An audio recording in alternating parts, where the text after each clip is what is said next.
이게 제가 예전에 서울경제에 한 1년 동안 안성대학에서 문화교 시라고 적었었는데 여기에 나왔던 기사인데 이 기사의 내용을 보면 뭐냐면 2008년 7월 30일 이전에 허가받은 것들만 되겠다는 거예요. 그래서 2008년 7월 30일에 허가받은 것들을 아파트를 배정해주고 그 이후의 것들을 아파트에 안 주겠다는 뭐 그런 내용인데 문제가 있어요. 이게 아주 큰 문제가 있는데 뭐냐면 내용들은 뭐 이걸 그림으로 설명드리면은 일반인들이라고 생각하고 이제 여기는 중개사님들이니까 2008년 7월 30일 날 이런 법령이 만들어졌어요. 다음의 규정은 여러 명, 수인이 여러 명이거든요. 여러 명의 분양 신청자를 한 명의 분양 대상자로 본다. 아파트 한 채 주겠다는 뜻이에요. 아파트 한 채 주겠다. 그런데 어떤 경우냐? 단독주택 또는 비주거용 건축물을 공동주택 신축한 경우. 신축 쪽에 한 물건은 아파트 하나 주겠다는 거예요. 그런데 경과조치로 이 날짜, 2008년 7월 30일 이 날짜 이전에 건축 허가 받은 건 괜찮아. 이 얘기거든요. 이 얘기예요. 이제 이해가 엄청나게 이해가 안 되시면 그러면 제가 서울시의 질의한 내용들을 나중에 집에 가서 꼼꼼하게 보세요. 이거는 2010년 7월 16일에 서울시 조례예요. 이 사이에 어떤 일이 있었냐면 2008년 7월 30일 서울시가 다 신축 쪽 얘기를 막았는데 2008년 7월 30일에 막 난리가 나니까 그래서 각 시도에서 올라와서 이걸 막아야겠다. 그래서 만들어진 게 2009년 2월 6일 날 지금 우리가 알고 있는 권리산정 기준이라는 말이 최초로 만들어져요. 2009년 2월 6일이에요. 날짜가 되게 중요하니까 외우셔야 돼요. 서울시는 2008년 7월 30일 날 신축 쪽 얘기를 막았어요. 그런데 법은 2009년 2월 6일 날 법으로 제정이 됐어요. 이해됐죠? 그런데 서울시는 그 법에 맞게 다시 2010년 7월 16일 날 다시 법을 조정을 했어요. 요 세 날짜를 정확하게 기억하셔야 돼요. 그런데 2010년 7월 16일 날은 이렇게 돼 있어요. 아까는 뭐라고 돼 있냐면 2008년 7월 30일 이전에 신축 조개 하지 말아라 이거예요. 그냥. 그 이후에 신축 조개 하는 거는 다 안 돼. 근데 여기는 뭐라고 돼 있냐면 권리산정 기준일 후라고 명시를 해놨어요. 그러니까 신축 쪼개기를 해도 되는데 아까는 뉘앙스가 다르죠? 아까 서울시는 2008년 7월 30일 이전만 하고 이후에는 무조건 쪼개기 하지 마였어요. 근데 여기는 신축 쪼개기 해도 되는데 권리산정일 후에는 하지 말라는 거죠. 이게 좀 약간 더 완화된 거죠. 그죠? 그래서 그러면 옛날 법이 있고요. 새 법이 있어요. 그러면 제가 어떤 물건을 사려고 해요.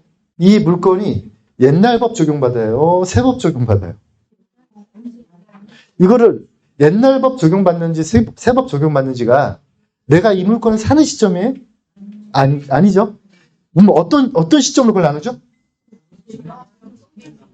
그 물건이 속한 그 지역의 어떤 상태에 따라 달라지는 거죠. 그죠? 그 상태를 얘기한 게 여기예요.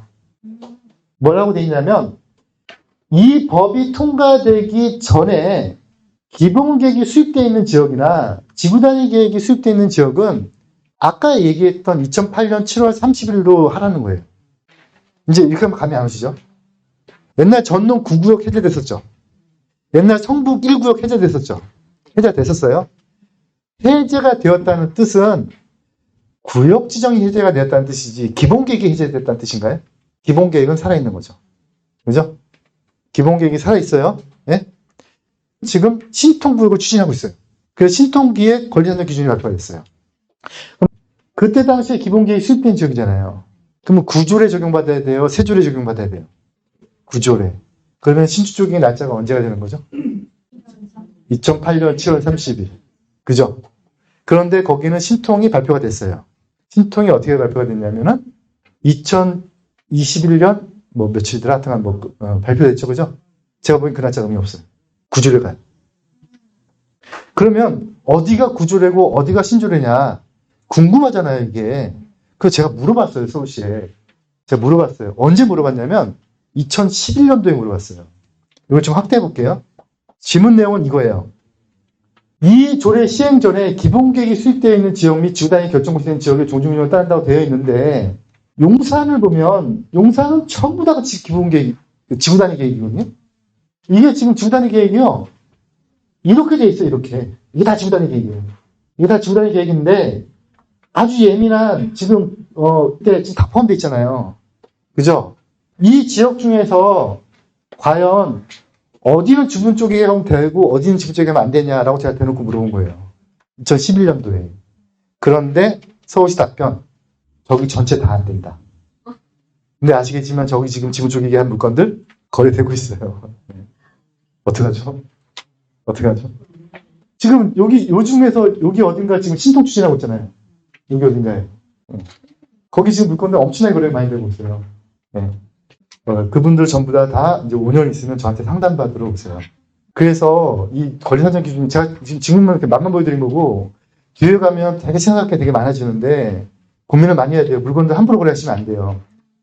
이게 이유가 있어요. 이렇게 만들어진 이유가, 조례에 지금 2010년이 됐던 2008년이 됐던 막 날짜를 지금 많이 외워야 되는데, 그때 당시에는 어떤 일이 있었냐면 지분 쪼개기 업자들이 서울시보다 항상 더 빨랐던 거예요. 그러니까 지분 쪼개기를 해서 먹튀하면 서울시가 소유권 외양간을 고치고, 지분 쪼개기 하면 또 먹튀. 그러니까 어떤 일이 벌어졌냐면 서울시가 항상 늦으니까 이거 왜 이러지? 그래서 서울시가 막 다 계속 이렇게 하면은 인천 가서 쪼개버리고, 인천 가서 막 쪼개서 인천이 또 막으면 부산 가서 쪼개버리고, 부산에서 막으면 전주 가서 쪼개버리고 이러니까. 근데 문제가 뭐였냐면 법이 있고요, 시행령이 있고요, 시행규칙이 있고요, 조례가 있어요. 거기 밑에 깡패가 있어요. 우리 입장에서는 누가 제일 가깝게 있나요? 그렇잖아요. 제일 가깝게 있잖아요. 법은 항상 멀어요. 그런데 이 깡패를 지어보면요, 조례가 깡패였어요.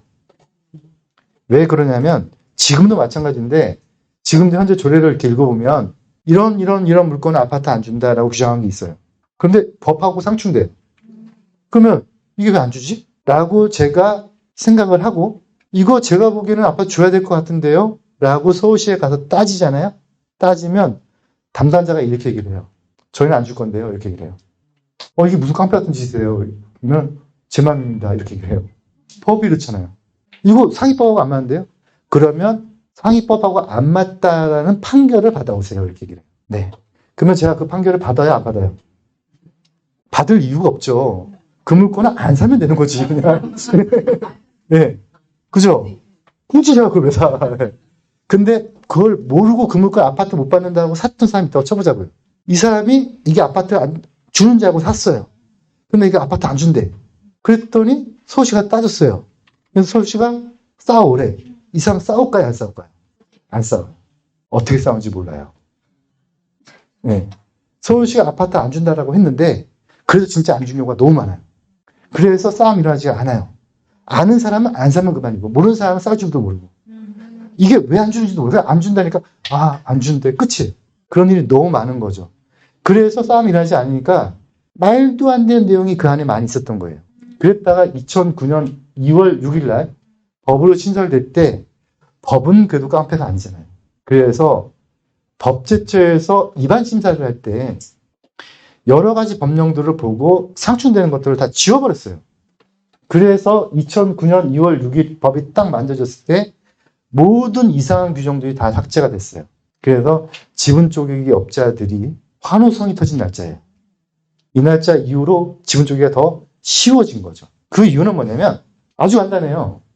이 날짜 전에는 서울시가 이렇게 규정하고 있었어요. 이 날짜 전에는 되고 이 날짜 전에는 안 돼. 그러면 이제 앞으로 계속 안 되는 거잖아요.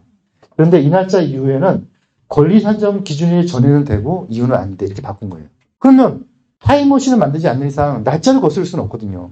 근데 권리산정 기준일이 아니야? 그럼 권리산정 기준일 전에 하면 되죠. 그래서 완화가 됐다는 거죠. 그래서 2009년 2월 6일이 어떻게 보면은 지분 쪼개기 업자들한테는 날개를 달아준 거에 돼버린 거죠. 그렇지만 아직까지도 서울시는 되게 강하게 해석하고 있기 때문에 우리는 되도록이면 우리 유리한 쪽으로 적극적 해석하지 하지 말고 우리 불리한 쪽으로 소극적 해석을 하는 게 맞아요. 그래서 이 날짜들은 되게 중요해요. 2003년 10월 30일, 2008년 7월 30일, 2009년 2월 6일, 2007년 10월 16일. 이런 때 되게 중요한데 아주 막 더 깊게 들어가서 이제 우리 회원들도 지금 있지만 우리 회원들 수업 때도 쓰면 들었지만 더 들어가서 막 해부해 보면 틀리고 맞고 틀리고 맞고가 있지만 그냥 간단하게 우리는 제일 끝의 날짜를 생각하는 게 맞아요. 그래야지 안전한 투자가 된다는 거죠.